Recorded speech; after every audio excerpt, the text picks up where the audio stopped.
Hello. स्वागत है आपका फिर से मेरे चैनल पर। आज हम लोग समझने वाले हैं अकाउंटिंग इक्वेशंस के क्वेश्चंस कैसे सॉल्व करते हैं, एग्जाम में कैसे क्वेश्चंस आते हैं। ये काफ़ी इंपॉर्टेंट टॉपिक हो जाता है एग्जाम पॉइंट ऑफ व्यू से भी।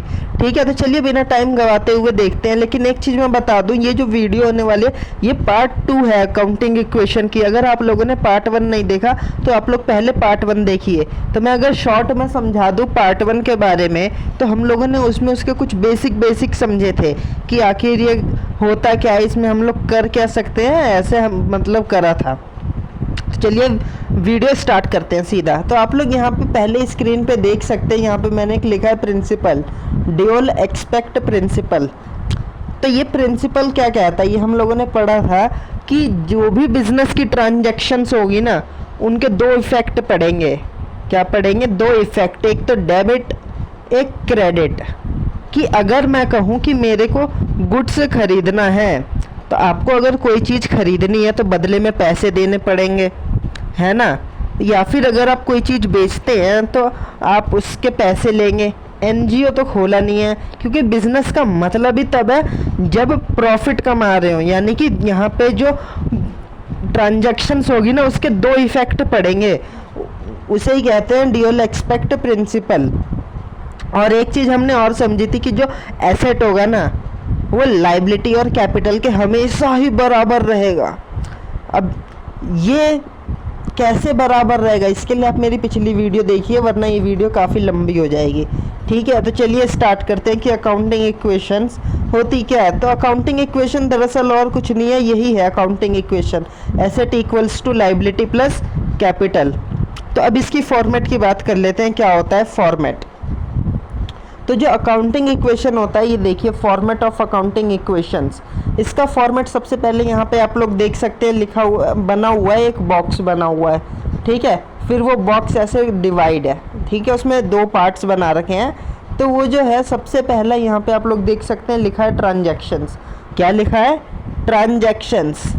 तो ये जो रेड वाला है ना, जहाँ पे ये ट्रांजैक्शंस लिखा है, इसमें हम लोग ना ट्रांजैक्शंस की डिटेल्स लिखेंगे कि बिजनेस में गुड्स आया, गुड्स गया, क्रेडिटर, डेटर, मतलब जितने भी बिजनेस में लेन देन होंगे ना, वो सारे हम लोग इस वाले कॉलम में लिखेंगे, ट्रांजैक्शंस वाले कॉलम में, जिन्हें ट्रांजैक्शंस डिटेल कहा जाएगा बेसिकली इसके अंदर के इंफॉर्मेशन को। ठीक है, और दूसरे साइड यहाँ पे ब्लू वाले में देखिए, यहाँ पे asset equals to liability plus capital, जो कि होती है हमारी अकाउंटिंग इक्वेशंस। और ये अकाउंटिंग इक्वेशंस हमेशा इक्वल रहेगी, यानी कि जो एसेट साइड है हमेशा लाइबिलिटी और कैपिटल के बराबर रहेगा, हमेशा। ऐसा हो ही नहीं सकता है कि ये कभी मैच ना हो। ठीक है, तो ये चीज़ हमेशा याद रख लेना कि ये हमेशा इक्वल ही रहेगी, ये कभी भी बिना इक्वल के नहीं हो सकती, वो इक्वेशन ही गलत हो जाएगी। ठीक है, ठीक है, तो आप लोग फॉर्मेट समझ गए। चलिए अब हम कुछ क्वेश्चंस देख लेते हैं इसके बारे में, अकाउंटिंग इक्वेशंस के। देखिए, तो यहाँ पे मैंने आपके लिए कुछ 8 क्वेश्चंस तैयार करे हैं अकाउंटिंग इक्वेशंस के। तो चलिए इन्हें देखते हैं क्या है ये। तो सबसे पहला यहाँ पे आप लोग देखिए क्या लिखा आ रहा है, started business with cash ₹1 lakh. इसका मतलब क्या हुआ कि बिजनेस है ना, स्टार्ट करने के लिए बिजनेसमैन ने पैसा डाला, बिजनेसमैन ने पैसा इन्वेस्ट करा बिजनेस में। अब इसका मतलब क्या होता है कि जब कभी ना बिजनेस स्टार्ट किया जाता है और बिजनेस मैन द्वारा जब बिजनेस में पैसा डाला जाता है, तो उसे क्या कहते हैं? उसे कहते हैं कैपिटल। ठीक है, और फिर दूसरा यहाँ पे लिखा है परचेज गुड्स ऑन कैश, यानी कि गुड्स को परचेज करा। अब गुड्स क्या होते हैं? गुड्स वो कोई भी वस्तु हो सकती है जो बिजनेस खरीदता है या बेचता है। ठीक है, गुड्स बेसिकली खरीदी ही जाती है बेचने के पर्पस से। ठीक है, तभी वो गुड्स कहलाती है। ठीक है, वो खरीदा है कैश में 1 लाख, फिर यहाँ पे गुड्स खरीदा गया है क्रेडिट में 3 लाख। चलिए ये 8 है, एक एक करके इन्हें डिस्कस कर लेते हैं। तो क्वेश्चंस करने के लिए सबसे पहले हमें क्या करना पड़ेगा? सबसे पहले हमें फॉर्मेट बनाना पड़ेगा। और फॉर्मेट कैसा बनेगा? जो मैंने आपको ये दिखाया, इस टाइप का फॉर्मेट बनेगा। ठीक है, तो देखिए फॉर्मेट मैंने यहाँ पे आपके लिए बनाया है, ये देखिए फॉर्मेट है। क्वेश्चंस अभी मत देखिएगा उसके अंदर क्या लिखा है, ये फॉर्मेट बना हुआ है। ठीक है, फिर सबसे पहला हमारा क्वेश्चन क्या था, स्टार्टेड बिजनेस विद कैश। एक बार ही मैं फिर से दिखा दूं, देखिए फॉर्मेट बना है, वहाँ पे लिखा है ट्रांजैक्शंस, फिर लिखा है asset equals to liability plus capital. ये देखिए ट्रांजैक्शंस और asset equals to liability plus capital, ठीक है। और फिर जो सबसे पहला जो क्वेश्चन आएगा लिखा है started business with cash rupees 1 lakh, ठीक है। तो इसका मतलब अब समझिए, मैंने आपको समझाया कि जब कभी बिजनेस मैन द्वारा बिजनेस में पैसा इन्वेस्ट किया जाता है, इंट्रोड्यूस किया जाता है, वो कहलाता है हमारा कैपिटल, ठीक है। तो जो क्वेश्चन लिखा था ना, सबसे पहले यहाँ पे हम लोग लिखेंगे कि एक, और यहाँ पे लिख देंगे क्वेश्चंस जो हमारा था ट्रांजैक्शंस, उसकी डिटेल लिख देंगे। अब डिटेल क्या थी कि स्टार्टेड बिजनेस विद कैश, ठीक है। इसे शॉर्ट में रखने की कोशिश करिएगा और इसे शॉर्ट में रखने की कोशिश करिएगा और ज़्यादा से ज़्यादा डिटेल इससे निकल के आए, ट्रांजैक्शंस की डिटेल।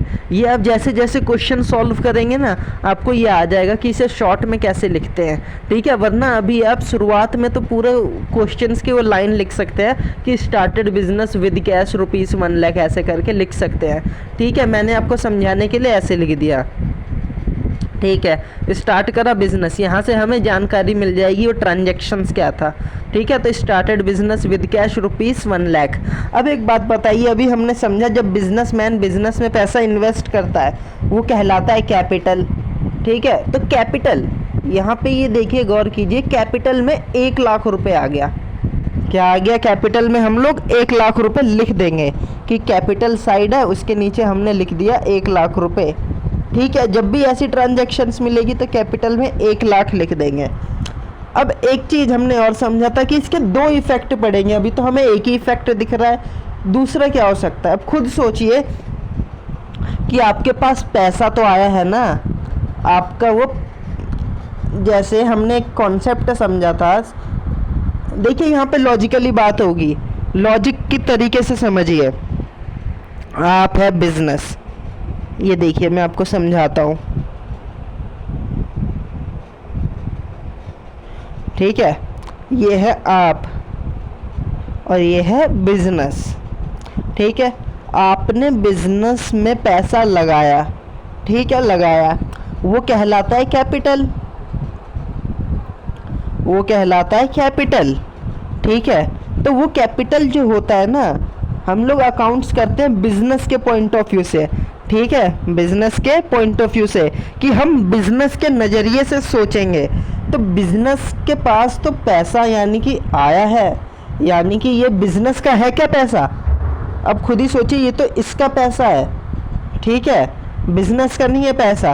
तो बिजनेस को ये पैसा कभी ना कभी चुकाना पड़ेगा ही पड़ेगा, है ना, कैपिटल का। तो ये जो कैपिटल हो गई ना बिजनेस के लिए, लाइबिलिटी हो जाती है। क्या हो जाती है? लाइबिलिटी की कभी ना कभी चुकाना पड़ेगा। अब वो कभी भी हो सकता है जब देखी जाएगी, लेकिन अभी तो बिजनेस के पास कैश भी तो आया है ना। ये तो हो गया कि कर्जा है, लेकिन अभी उसके पास कैश भी है। कि इसको इस तरीके से समझिए कि मैंने आपको दिया पैसा, हाँ, आप हैं बिजनेस, मैंने आपको दिया पैसा, अब मेरा पैसा कहलाएगा कैपिटल, क्योंकि मैं हूँ बिजनेस का ओनर, ठीक है, तो वो कहलाएगा कैपिटल। लेकिन एक साइड से ये भी तो सोचिए कि आपके पास पैसा तो अभी मौजूद है, कर्जा तो है, लेकिन चुकाना जब तक पड़ेगा तब पड़ेगा, लेकिन अभी मौजूद है, तो वो कहलाता है कैश। तो हमारा एक साइड तो कैपिटल आ जाएगा और दूसरी साइड कैश आ जाएगा। ये देखिए, एसेट साइड के नीचे ना, एसेट साइड के नीचे ना हम लोग कैश लिखेंगे और उस कैश के नीचे वही अमाउंट लिख देंगे जितने की हमारी कैपिटल थी, ठीक है, समझे। चलिए एक बारी फिर से समझा देता हूँ कि सिंपल तरीके से लॉजिक लगा के सोचिए। आप हैं बिजनेस, मैं हूँ बिजनेसमैन, मैंने आपको दिया पैसा, आप वो मुझे पैसा कभी ना कभी चुकाएंगे, तो वो आपके लिए कर्जा हो गया, कर्जा हो गया, तो वो हमारा कहलाएगा कैपिटल, ठीक है। बिजनेसमैन ने जो दिया वो कहलाएगा कैपिटल। अब कर्जा जब चुकाएंगे तब की तब देखी जाएगी। अभी तो आपके पास कैश मौजूद है, अभी तो आपके पास नगद मौजूद है ना 1,00,000 रुपए, तो वो एसेट हो जाती है, आपकी संपत्ति हो गई ना वो। तो अभी जब तक है आपके पास, ठीक है, तो वो हम लोग एसेट साइड में कैश लिख देंगे। ठीक है, ठीक है, बढ़ते हैं आगे। फिर अब हमने ये लिख लिया, ट्रांजैक्शन डिटेल लिख दी, फिर हम लोगों ने ये लिख दिया कि एसेट साइड में कैश का कॉलम बनाया और फिर यहाँ पे 1,00,000 लिख दिया, कैपिटल का कॉलम बनाया 1,00,000 लिख दिया। ठीक है, और मैंने आपको पहले ही बताया कि ये हमेशा इक्वल रहेगी, asset is equal to liability plus capital. Asset हमेशा लाइबिलिटी और कैपिटल के बराबर रहेगा। तो इसी के नीचे हम लोग एक लिखेंगे न्यू इक्वेशन। क्या लिखेंगे? New equation. और यहाँ पे जो हमारा 1,00,000 था 1,00,000 लिख देंगे, फिर ये कैपिटल के नीचे 1,00,000 था 1,00,000 लिख दिया। लाइबिलिटी अभी हमारे पास अलग वाली मौजूद नहीं थी, बिजनेसमैन के बदले और कोई सी लाइबिलिटी मौजूद नहीं थी, तो वहाँ पे हमने 0 लिख दिया। ठीक है, और फिर हमने न्यू इक्वेशन बना ली। और अब देखिए यहाँ पे क्या है, न्यू इक्वेशन में क्या नज़र आ रहा है आपको? देखिए कि ये जो एसेट है इसको इस तरीके से 2 पार्ट में डिवाइड कर लीजिए कि जो हमारा एसेट है, देखिए 1,00,000 है, एसेट वाली साइड 1,00,000 रुपये है, और साथ ही साथ लाइबिलिटी वाली साइड में भी 1,00,000 रुपये आपको नज़र आ रहा है। याद रखिएगा, ओनर द्वारा दिया गया पैसा तो लाइबिलिटी होती है, लेकिन हम उसे कैपिटल कहते हैं, है लाइबिलिटी। और बाकी अगर कोई बिजनेसमैन के द्वारा देगा उसे हम लोग इस साइड में लिखेंगे। किस साइड लिखेंगे? Liability side. ओनर द्वारा दिया जाएगा वो हमारा इस साइड होगा। ओनर का सारा हिसाब किताब कैपिटल से होगा, बाकियों का सारा हिसाब किताब इस लाइबिलिटी से होगा। ठीक है, ठीक है। फिर देखते हैं हमारा दूसरा क्वेश्चन क्या था। देखिए दूसरा क्वेश्चन था हमारा, परचेज गुड्स ऑन कैश ₹10,000। ठीक है, समझते हैं इस क्वेश्चन को। अब गुड्स को परचेज किया कितने रुपए में? 10,000 रुपये में। कि आपने एक वस्तु परचेज करी है, आपने खरीदी है उसे। ठीक है, तो अब खरीदी है, जाहिर सी बात है, तो आपके पास वो वस्तु आई होगी, वस्तु आई होगी जी, आई होगी। उस वस्तु को हम लोग क्या कहेंगे जी? उस वस्तु को हम लोग कहते हैं स्टॉक। और जो वो हमारी वस्तु है वो हमारी एसेट होगी। कैसे? मान लीजिए आप है बिजनेसमैन, ठीक है, और आपका काम है मोबाइल बेचना।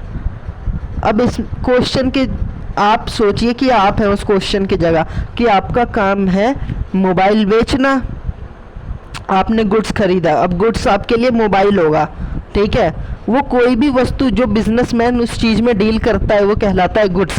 आपका काम है मोबाइल बेचना, मोबाइल गुड्स कहलाएगा। आपका काम है पानी की बोतल बेचना, तो वो पानी की बोतल गुड्स कहलाएगी। ठीक है, तो गुड्स आपने खरीदा, तो अब आपके पास दुकान में मोबाइल बढ़ा या नहीं बढ़ा पहले से ज़्यादा? पहले मान लीजिए आपके दुकान में 5 मोबाइल थे, अब आपके ने एक मोबाइल और ख़रीदा, एक गुड्स और ख़रीदा, तो वो कितने हो गए? टोटल 6 हो गए। ठीक है, तो यहाँ पे क्या हुआ कि बिजनेस ने ना गुड्स को ख़रीदा, कितने रुपए में ख़रीदा? 10,000 रुपये में। अब क्या खरीदने के बाद आप उसे पैसा देंगे या नहीं देंगे? ये बताइए जी। पैसा देंगे। अब पैसा हो सकता है हम तुरंत दे दें या बाद में दे दें। तुरंत दे देंगे तो वहीं पे मामला ख़त्म हो जाएगा कि भाई ये लो पैसा, यहीं पे ख़त्म। वरना उधार दे देंगे तो फिर चलिए एक डेट पे आएगी। यहाँ क्वेश्चन में हमें साफ साफ बोला था कि हमने गुड्स खरीदा 10,000 रुपये में, कैश में, यानी कि हमने पैसे में ख़रीदा है। ठीक है, तो सबसे पहले आपके पास ना स्टॉक बढ़ जाएगा। जब भी आप अपना गुड्स खरीदेंगे ना तो वो स्टॉक बढ़ाएगा। स्टॉक हमेशा एसेट होती है। आपके बिजनेस के लिए जो भी आपका गुड्स होगा वो एसेट होगा। मोबाइल आपकी संपत्ति थी, जैसे मोबाइल का बिजनेस था। पानी की बोतल आपकी एसेट थी, क्योंकि वो आपका उसी में डील होता है। ठीक है, तो यहाँ पे गुड्स हमारा एसेट हो जाएगा। और गुड्स को ना यहाँ पे हम लोग गुड्स के नाम से नहीं, स्टॉक के नाम से, कि आपका स्टॉक बढ़ गया, आपका भंडार बढ़ गया। ठीक है, तो ये हम लोग स्टॉक, ठीक है, स्टॉक के नीचे ये देखिए यहाँ पे लिखा है 10,000 रुपये। क्या लिखा है? 10,000 रुपये कि आपके पास 10,000 का स्टॉक बढ़ गया। अब बदले में हमने सीखा था कि जैसे हमने ड्यूअल एस्पेक्ट में सीखा था कि हर एक ट्रांजैक्शंस के दो इफेक्ट पड़ेंगे। अब हमने जब खरीदा तो बदले में पैसा दिया होगा या उधार में लिया होगा। क्वेश्चन में हमें गिवन है कि हमने पैसे में खरीदा, तो हमारा पैसा भी तो कम हुआ होगा। कितना कम हुआ होगा? जितने का खरीदा होगा। तो हमने 10,000 रुपये का तो स्टॉक खरीदा था, ये देखिए 10,000 रुपये का स्टॉक खरीदा, तो 10,000 हमारा पैसा भी तो कम हो गया ना, पैसा भी कम। 10,000 रुपये दिए और 10,000 रुपये का सामान ले लिया, और ये हमारा देखिए, ठीक है। क्या हमारी कुछ लायबिलिटी बढ़ी? जी नहीं, अगर हम उधार लेते तब देखते। ठीक है, यहाँ पे दरअसल ये गलत लिखा है, यहाँ पे 0 आएगा। ठीक है, ठीक है। तो अब हम बनाते हैं अपनी न्यू इक्वेशन। ठीक है, न्यू इक्वेशन क्या आएगी हमारी कि हमारे पास कैश मौजूद था 1,00,000 रुपये। ठीक है, कैश मौजूद था 1,00,000 रुपये। वो देखिए ऊपर लिखा है ना, ये कैश 1,00,000 रुपये है। तो अब उसमें से हमने 10,000 यूज़ कर लिया, तो 10,000 का हमारा कैश कम हो गया ना। कितना बचा कैश हमारा? जी 90,000 बचा। साथ में हमारे पास एक नया एसेट जुड़ गया, वो था एसेट। हमारे पास कैश तो था, साथ में आ गया स्टॉक। ठीक है, स्टॉक कितने रुपए का था? जी 10,000 का हमने खरीदा था, तो 10,000 आ गया। लायबिलिटी जी कुछ नहीं बढ़ी, कैपिटल में कुछ फर्क नहीं पड़ा। अब हमारा न्यू इक्वेशन देखिए, इक्वल है, बैलेंस है। कैसे? 90,000 प्लस 10,000 कितना? 1,00,000 रुपये। लायबिलिटी प्लस कैपिटल 0 प्लस 1,00,000 1,00,000 रुपये। तो हमारा asset equals to liability plus capital बराबर है। ये हमेशा ही बराबर रहेगा, ऐसा नहीं हो सकता कि यहाँ पे 1,00,000 आ गया, यहाँ पे 15,00,000 आ गया। ऐसा नहीं होगा कभी भी, ये इक्वल ही रहेगा। जितनी साइड एसेट की है उतनी साइड लायबिलिटी और कैपिटल की भी रहेगी। ठीक है, ठीक है। फिर अब हमारा आता है तीसरा क्वेश्चन कि परचेज गुड्स ऑन क्रेडिट ₹30,000। ठीक है, इसको समझते हैं। Purchase goods on credit ₹30,000। सबसे पहले क्वेश्चन को समझिए, क्वेश्चन को तोड़ तोड़ के समझिए कि हमने परचेज करा यानी क्या? खरीदा। गुड्स वस्तु, हमने वस्तु खरीदी कितने रुपए की? 30,000 रुपये की खरीदी। नगद में या उधार में? जी उधार में। क्रेडिट का मतलब उधार होता है। तो क्वेश्चन हुआ कि हमने गुड्स को खरीदी उधार में, 30,000 की थी वो गुड्स। ठीक है, अब सबसे पहले हम लोग समझ चुके हैं कि जब भी हम गुड्स खरीदते हैं ना, हमारा स्टॉक बढ़ जाता है। पहले हमारा स्टॉक कितने का था? जी 10,000 का। कितने का था? 10,000 का। अब हमने और स्टॉक खरीद लिया, कितने रुपए का? 30,000 रुपये का। तो 30,000 हम उसमें जोड़ देंगे, 30,000 उसमें जोड़ देंगे। तो अब हमारा स्टॉक कितने का हो गया होगा? 10,000 पहले का था, 30,000 अब और ख़रीद लिया 30,000 रुपये का। जी 40,000 रुपये का हमारा स्टॉक हो गया। अब हमने उधार ख़रीदा था, अगर पैसे में ख़रीदते तो यहाँ पे हम लोग पैसे में से माइनस करते 30,000 रुपये, क्योंकि 30,000 का ख़रीदा था। लेकिन हमने तो ऐसा करा ही नहीं, हमने पैसे में ख़रीदा नहीं, हमने उधार ख़रीदा। यानी कि अब हमारे पास हो गया कर्जा, वो हमें चुकाना पड़ेगा। ठीक है, अब ओनर के द्वारा जो कर्जा दिया गया होता है ना, वो तो कैपिटल होता है। और ओनर के अलावा अगर कोई और पर्सन देता है ना, तो वो हम लोग लायबिलिटी साइड में लिखते हैं, और वो उसमें भी क्या चीज़ लिखेंगे? क्रेडिटर। अब इस क्रेडिटर का टर्म समझिए, मैंने आपको अपनी पिछली वीडियो में भी समझाया था कि क्रेडिटर वो होते हैं जब कभी हम किसी को सामान, जब कभी हम किसी से सामान उधार खरीद लेते हैं ना, तो हमें जिसको पैसा चुकाना होता है वो हमारे लिए कहलाता है क्रेडिटर। तो हमें क्रेडिटर को पैसा चुकाना है। यहाँ पे या तो वो हमें नाम दे देता कि जी हमने राम से खरीदा, श्याम से खरीदा, मोहन से खरीदा, किसी से भी, है ना, तो वो हमारे कहलाते क्रेडिटर। ठीक है, तो हम लोग लाइबिलिटी साइड में क्रेडिटर लिखेंगे और उस क्रेडिटर के नीचे लिख देंगे, देखिए 30,000। शुरुआत में तो 0 थे, लेकिन अब हो गया हमारे पास 30,000। ठीक है, तो सिंपल तरीके से अब अगर हम लोग इस क्वेश्चन को समझे कि हमने 30,000 रुपये का एक गुड्स खरीदा था उधार, वो भी तो उधार खरीदा है, लाइबिलिटी बढ़ गई। लाइबिलिटी में हम लोग लिखेंगे क्रेडिटर, क्रेडिटर में लिखेंगे 30,000 रुपये। ठीक है, और साथ ही साथ हमने स्टॉक खरीदा था ना 30,000 का, तो हमारा स्टॉक पहले था 10,000 का, अब उसमें हम लोग 30,000 और जोड़ देंगे। ठीक है, तो हमारी न्यू इक्वेशन क्या बन के आएगी जी, 90,000 का तो हमारे पास कैश मौजूद है, 90,000 का हमारे पास कैश मौजूद है। ये देखिए 90,000 का है, तो 90,000 का कैश आ गया। ठीक है, साथ ही साथ हमारा स्टॉक बढ़ गया जी, 10,000 प्लस 30,000 इक्वल्स टू 40,000 हो गया हमारा स्टॉक। साथ ही साथ हमारा एक नया चीज़ बन गया, एक नई लाइबिलिटी, नया कर्जा बन गया, वो था हमारा क्रेडिटर 30,000 रुपये का। अब एक बात बताइए, आपने 30,000 का खरीदा था, क्या आपके क्रेडिटर, आपने 30,000 रुपये का उधार खरीदा था सामान, तो क्या क्रेडिटर 40,000 के बन जाएंगे? जी बिल्कुल नहीं। जब आप 40,000 का खरीदेंगे तभी तो 40,000 के बनेंगे। तो ये चीज़ हमेशा याद रखना, मिस्टेक मत कर देना। ठीक है, हमारा कैपिटल में कुछ फ़र्क नहीं पड़ा, नहीं पड़ा, तो हमारी न्यू इक्वेशन आ गई आपको समझ? जी आ गई समझ। तो अब देखिए न्यू इक्वेशन क्या बनी, 90,000 प्लस 40,000 प्लस 30,000 प्लस 1,00,000। 90,000, 40,000, 30,000, 1,00,000। अब देखिए ये इक्वल है, इक्वल है या नहीं, ये चेक करिए सबसे पहले। 90,000 और 40,000 कितना होता है? 1,30,000। ठीक है, फिर 30,000 और 1,00,000 कितना होता है? 1,30,000। तो दोनों भाई इक्वल हो गया ना, हो गया इक्वल। ठीक है, फिर नेक्स्ट क्वेश्चन क्या आता है, अभी तक हमने गुड्स को खरीदा था नगद में भी उधार में भी, अब हमने गुड्स को बेच दिया। कितने रुपए का गुड्स था जी? गुड्स था हमारा 30,000 रुपये का। चौथा क्वेश्चन देखिए, सोल्ड गुड्स कॉस्टिंग रुपीज़ 30,000, कि हमारे पास 30,000 रुपये का गुड्स था, हमने उसे बेच दिया। सोल्ड का मतलब बेच दिया। ठीक है, और बदले में हमें 50,000 मिले हैं कैश में, वो भी।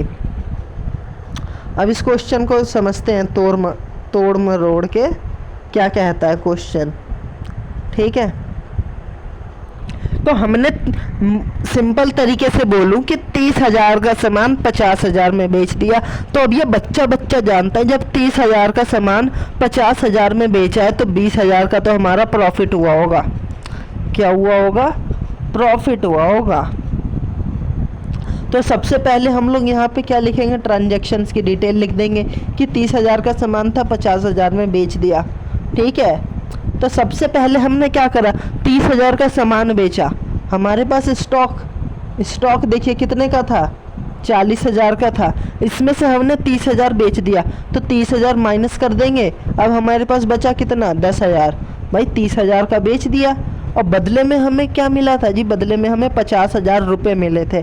तो जी 50,000 हमारे पास पैसा बढ़ गया, वो देखिए हमारा कैश बढ़ गया। 90,000 था, अब उसमें 50,000 और जोड़ देंगे, तो जी कितना हो जाएगा, 1,40,000 रुपये हो जाएगा। ठीक है, अब अगर हम लोग समझे कि भाई प्रॉफिट भी तो हुआ था, प्रॉफिट को कहाँ दिखाएंगे, तो एक चीज़ हमेशा याद रखना कि जब भी हमारा प्रॉफिट होगा ना, उसे कैपिटल में ऐड कर देंगे। किस में ऐड कर देंगे? कैपिटल में ऐड कर देंगे। कितने का प्रॉफिट हुआ था जी? 50,000 रुपये मिले, 30,000 का था जी, 20,000 रुपये का हमने ज़्यादा बेचा तो हमारा 20,000 प्रॉफिट हो गया, वो हम कैपिटल में ऐड कर देंगे। ठीक है, तो हम लोगों ने क्या करा, हम लोगों ने 30,000 का सबसे पहले सामान बेचा तो 30,000 का हमारा स्टॉक कम हो गया, बदले में हमें 50,000 रुपये मिले तो हमारा 50,000 बढ़ गया पैसा, और साथ ही साथ हमारा प्रॉफिट हुआ है वो हम कैपिटल में जोड़ देंगे। तो अब हमें ये जो एडजस्टमेंट है न्यू इक्वेशन के साथ करनी है, ठीक है। ये देखिए,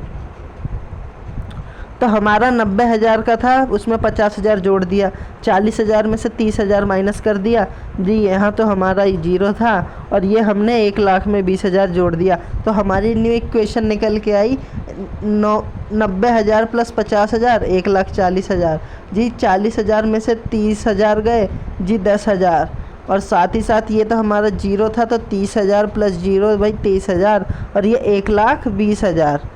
ठीक है, क्लियर, ठीक है। आगे चलते हैं भाई। 5वां क्वेश्चन कह रहा है sold goods on credit rupees 1,00,000, sold goods on credit rupees 1,00,000।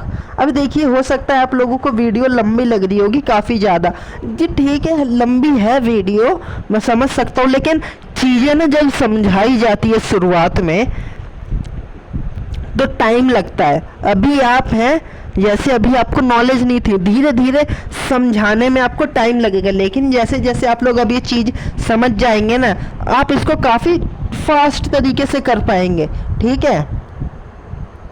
तो टेंशन मत लीजिए, इसे आप जितनी प्रैक्टिस करेंगे उतनी फास्ट हो पाएगी, ठीक है। तो sold goods on credit rupees 10,000, इसका क्या मतलब हुआ कि हम समझते हैं। आ जाइए, देखिए 5वां क्वेश्चन था सोल्ड गुड्स ऑन क्रेडिट। सबसे पहले हम लोग क्या करेंगे, यहाँ पे ट्रांजैक्शंस डिटेल लिख देंगे। अब ट्रांजैक्शन डिटेल में क्या आएगा, सोल्ड गुड्स ऑन क्रेडिट, जो हमारा ट्रांजैक्शंस, ठीक है, कितने रुपए में, कितने रुपए का कि हमने गुड्स सोल्ड करा, 10,000 रुपये का, 10,000 रुपये का हमने गुड्स सोल्ड करा। हमारे पास मौजूद कितने रुपए का गुड्स था, देखिए, अगर हम लोग अपनी न्यू इक्वेशन चेक करें या लास्ट इक्वेशन जिसे कहते हैं, तो हमारे पास स्टॉक मौजूद था, स्टॉक मौजूद था 10,000 रुपये का, ठीक है। तो हमने 10,000 के 10,000 ही बेच दिए, तो हमारे पास अब कितने का स्टॉक बचेगा जी, 0 रुपये का बचेगा। ये देखिए आप, 0 रुपये का बचे स्टॉक, ठीक है। हमने उसे किस क्रेडिट पे बेचा था, हमने उसे क्रेडिट पे बेचा था। अब इसका मतलब क्या होता है कि जब कभी हम सामान किसी को उधार बेचते हैं ना, तो हमें उससे पैसा लेना है, तो वो हमारे लिए क्या कहलाएगा, डेटर, ठीक है। तो डेटर वो होते हैं जिनसे बिजनेस को पैसा लेना होता है। तो ये हमारे क्या हो गए, हमें पैसा लेना है, हमारा एसेट हो गया ना, हमारा तो एसेट है ये, तो हम लोग एसेट साइड में लिखेंगे डेटर, ठीक है। अब कितने रुपए के जी, जितने रुपए के हमने डेटर बनाएंगे कि जितने रुपए का हमने सामान उसे बेचा, तो हमने बेचा था उसे जी 10,000 रुपये का गुड्स, तो हमारे 10,000 के डेटर बढ़ जाएंगे, और यहाँ पे क्या आएगा जी 0 0 बाकी जगह, तो हमारी न्यू इक्वेशन क्या बन के आएगी। तो न्यू इक्वेशन देखिए जी, सबसे पहले हमारे पास कैश तो आया नहीं, हमने सामान बेचा लेकिन कैश नहीं मिला, ठीक है। तो वो तो हमारा ये देखिए 0 ही रह जाएगा, और साथ ही साथ हमने क्या करा था जी, हमारा स्टॉक कम हो गया था, स्टॉक 10,000 रुपये से कम हो गया था, डेटर बढ़ गया था, ये थे 0 0। तो न्यू इक्वेशन देखिए, सबसे पहले जो सेम था सेम आ गया ये, ठीक है। फिर 10,000 में से 10,000 गए 0, ठीक है। फिर यहाँ पे और कुछ नहीं था, तो हमारा एक नया आइटम सेट हो गया, मतलब बन गया यहाँ पे नया आइटम, या जिसे हम लोग कहते हैं डेटर, एसेट साइड पे वो हो गया जी हमारा 10,000 रुपये, ठीक है। फिर ये हमारा ऊपर वाला ही सेम आ गया। तो देखिए न्यू इक्वेशन आपकी हमेशा इक्वल रहेगी, कभी भी आप किसी भी स्टेज पर चेक कर सकते हैं। 1,40,000 प्लस 10,000 1,50,000, 30,000 प्लस 1,20,000 1,50,000। फिर हमारा नेक्स्ट क्वेश्चन आता है कि विड्रॉ करा है कैश पर्सनल यूज़ के लिए। अब एक चीज़ हमेशा याद रखना, पर्सनल यूज़ के लिए विड्रॉ किया गया ना कैश, वो कहलाता है ड्राइंग, ठीक है। कि इसे इस तरीके से मानिए कि आपने बिजनेस में लगाए थे 1 लाख रुपए, ठीक है, आपको ज़रूरत पड़ी, आपने बिजनेस में से पैसा निकाल लिया, मान लीजिए आपने 50,000 रुपये निकाल लिया बिजनेस में। अब लगाया कितना था, 1 लाख, निकाल लिया कितना, 50,000, तो बचे कितने बिजनेस में जी, 50,000 बचे, है ना। तो ऐसी कंडीशन में ना देखिए, जब कभी पर्सनल यूज़ के लिए पैसा विड्रॉ करा जाता है ना, तो इससे हमारी कैपिटल कम होती है। देखिए हमारी कैपिटल अभी 1,20,000 रुपये है। कितनी है, 1,20,000 रुपये। ये देखिए हमने पर्सनल यूज़ के लिए निकाला, वो कहलाती है हमारी ड्राइंग। और फिर जब वो कहलाएगी हमारी ड्राइंग, हमने पर्सनल यूज़ के लिए निकाला, तो हमारा कैपिटल कम हो जाएगा जी। बिजनेस में से पैसा निकल गया, कैपिटल कम हो गई। अब कैपिटल कम होने का मतलब क्या होता है जी, कैश कम हो गया। साथ ही साथ हमारा इस साइड कैश भी कम होगा। कैसे कम होगा, समझिए कि आपने बिजनेस को दिया था पैसा, उसमें से आपने कुछ मांग लिया जी, आपका कर्जा तो कम हो गया ना। अब वो आपको इससे ज़्यादा तो पैसे नहीं दे सकता कि आपके कर्जे से ज़्यादा, तो इसी तरीके से हमारा कर्जा भी कम हो जाएगा। एक साइड कैपिटल और एक साइड कैश कम हो जाएगी, ठीक है। फिर आता है क्वेश्चन हमारा paid to creditor. New equation बना लेंगे पहले, ठीक है। उसी के बाद की कैश 1,40,000 थी जी, 25,000 कम कर लीजिए, 1,15,000।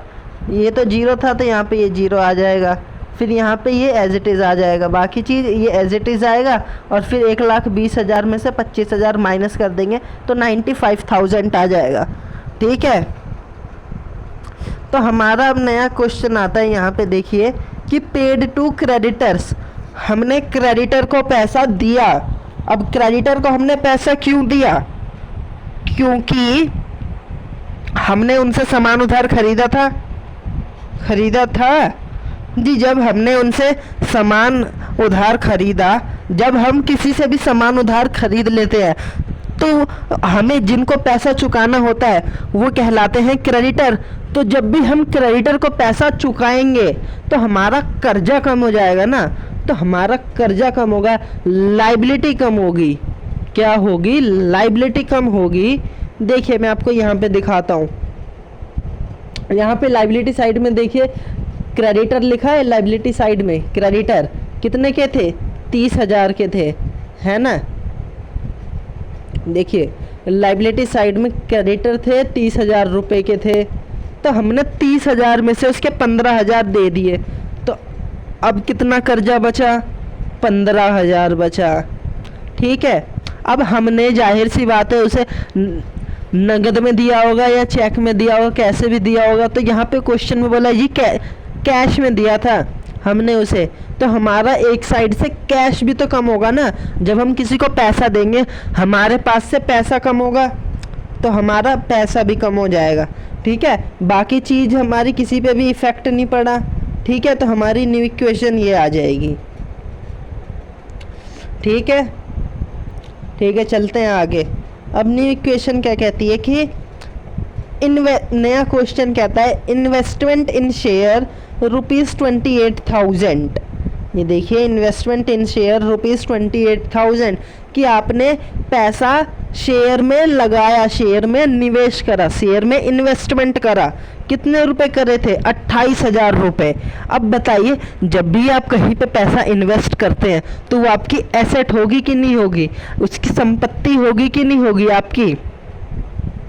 तो इन्वेस्टमेंट याद रखिएगा हमेशा संपत्ति होती है। तो आप एसेट साइड में ना एक नया कॉलम बना लेंगे, किस नाम से, इन्वेस्टमेंट नाम से एक कॉलम बनाएंगे। वहाँ पे लिखेंगे 28,000 रुपये, वहाँ पे लिखेंगे 28,000 रुपये में एसेट साइड में, इन्वेस्टमेंट में, ठीक है। अब जाहिर सी बात है इन्वेस्टमेंट करा है तो आपका पैसा कम हुआ होगा, तो पैसा भी आपका कम हुआ है। कितना जी, जितने का इन्वेस्टमेंट करी थी 28,000 की, ठीक है। 28,000 पैसा कम हुआ और 28,000 का हमारा इन्वेस्टमेंट भी आ गया। तो ये क्या होगा, एक साइड प्लस हुआ एक साइड माइनस हुआ, इक्वेशन बैलेंस है। आप इसे फिर से चेक कर सकते हैं, इक्वेशन को बैलेंस करिए, चेक करिए। मतलब 72,000 72,000 प्लस 10,000 कितना 82,000, 82,000 प्लस 28,000 कितना होगा 1,10,000, 1,20,000, 1,20,000 हो जाएगा।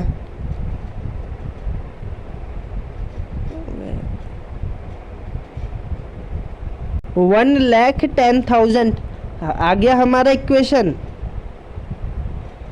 ये आ गया ना, ये देखिए ना कितना आएगा 72,000 प्लस 10,000 प्लस 28,000 सॉल्व करिए 1,10,000 प्लस 95,000 और 15,000 1,10,000।